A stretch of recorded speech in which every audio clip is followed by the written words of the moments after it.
মোহতারাম হাজিরিন, আমরা একটা বিষয় ধারাবাহিকভাবে বিগত প্রায় 4 জুমায় আলোচনা হয়েছে। আজকে আমরা ওই বিষয়ে আলোচনা শেষ করব ইনশাআল্লাহ। যেহেতু সামনে মাহে রমাদান একেবারেই নিকটে। আজকেই রজব মাসের 26 তারিখ। বলেন কত তারিখ?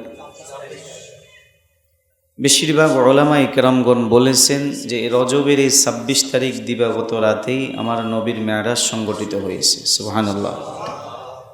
নবীজির মেরাজ কি এই 26-এ দিবাগত রাতেই সংগঠিত হয়েছে। কখন হয়েছে? যখন আমার নবী একেবারে এতিম, মাও নাই বাবাও নাই। এরপরে ওনার স্ত্রী যে সবসময় ওনাকে সাহায্য করত, সহযোগিতা করত, সুখে দুঃখে সান্ত্বনা দিত, হযরত খাদিজা রাদিয়াল্লাহু তাআলা আনহা, তিনারও ইন্তেকাল হয়ে গেল। একটা পর্যায়ে এমন হলো, আমার নবী একেবারে ভেঙে পড়ে গেলেন, আপন বলতে কেউ নেই।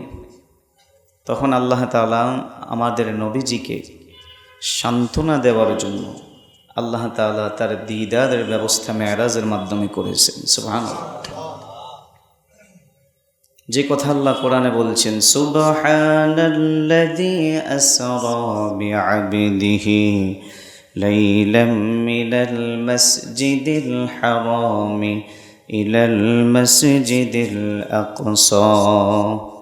আল্লাহ তাআলা বলেন, পবিত্র সে সত্তা আল্লাযী আসরা বিআবদিহি, যিনি তার বান্দাকে রাত্রিবেলা সফর করিয়েছেন, লাইলাম মিনাল মাসজিদিল হারামি ইলাল মাসজিদিল আকসা, মসজিদে হারাম থেকে মসজিদে আকসা পর্যন্ত রাতের বেলায় আল্লাহ তাআলা আমার নবীকে সফর করিয়েছেন। সুবহানাল্লাহ।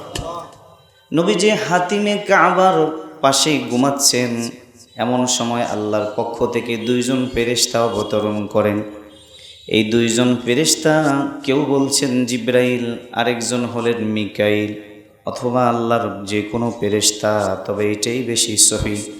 এই 2জন ফেরেশতা নবীজিকে হাতিমে কাবার সামনে শোয়াইয়া নবীজের বুক থেকে একবারে নাভি পর্যন্ত পুরা বুককে তারা পেড়ে ফেলেছে। বুকটাকে পেড়ে নবীজির সেখান থেকে কলবটাকে বের করেছেন। ওই কলবটাকে বের করে আল্লাহ তাআলার নির্দেশে ওই কলবটাকে একেবারে পরিশুদ্ধ করে কলবের ভিতরে ঈমান এবং হিকমত দিয়ে ভরপুর করে দিয়েছেন। সুবহানাল্লাহ।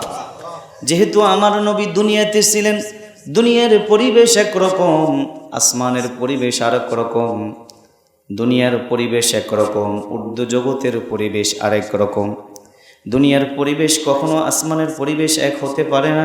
এজন্য আমার নবী যাতে করেন দুনিয়া নয় শুধু প্রথম আসমান, দ্বিতীয় আসমান, তৃতীয়, চতুর্থ, পঞ্চম, ষষ্ঠ, সপ্তম 7টা আসমান ভেদ করে আরশে আজিমে আল্লাহ তাআলার দিদার যে নসিব হবে, ওই পরিবেশ যাতে নবীজি সহ্য করতে পারেন, সেজন্য আগে আমার নবীকে ওইভাবে তৈরি করে দিয়েছেন। সুবহানাল্লাহ।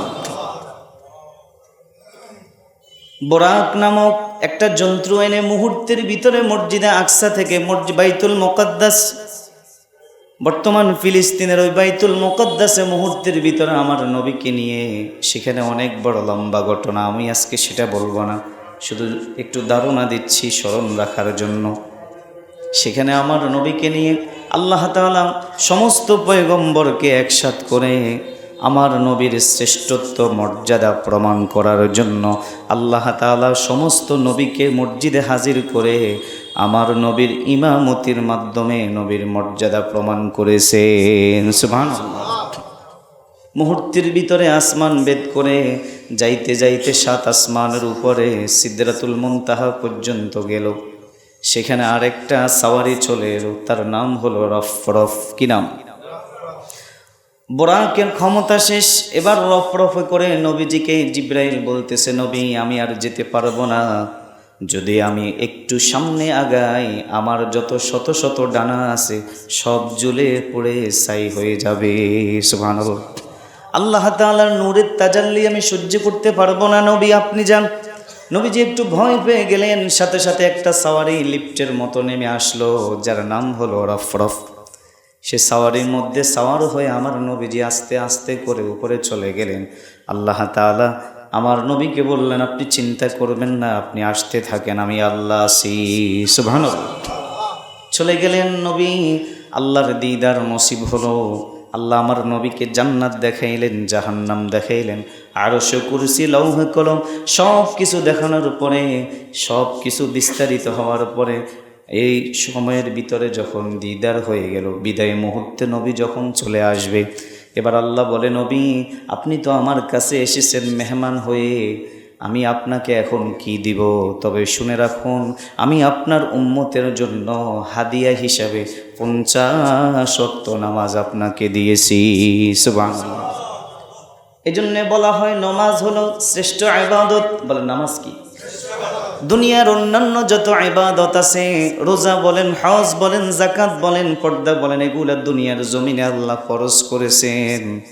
কিন্তু আমার মুসলমান বাবারা, নামাজ এটা এমন একটা ইবাদত, এটা দুনিয়ার জমিনে ফরজ হয় নাই, স্বয়ং আরশে আজিমের মধ্যে এটা ফরজ হয়েছে। সুবহানাল্লাহ। আল্লাহ তাআলা আমার নবী, বিশ্ব নবী, দয়াল নবী রাহমাতুল লিল আলামিনকে হাদিয়া হিসাবে 50 ওয়াক্ত নামাজ সেখানে দিয়েছেন। ওই নামাজ নিয়ে নবীজি দুনিয়াতে এসেছেন। আসার মুহূর্তে মুসা আলাইহিস সালাতু ওয়াস সালামের সাথে ষষ্ঠ আকাশে যখন সাক্ষাৎ, তিনি বললেন, নবী আল্লাহ আপনাকে কি দিয়েছেন? নবীজি বলে, আল্লাহ আমার উম্মতের উপরে খুশি হয়ে শ্রেষ্ঠ নিয়ামত হাদিয়া দিয়েছে 50 ওয়াক্ত নামাজ। বলেন কত ওয়াক্ত? মুসা নবী বলতেছে, নবী আমি তো বনি ইসরাইলের নবী ছিলাম, উম্মতেরা কখনো এতগুলা নামাজ পড়তে পারবে না, আপনি আল্লাহর কাছে সুপারিশ করে আরও কিছু কমিয়ে আনেন।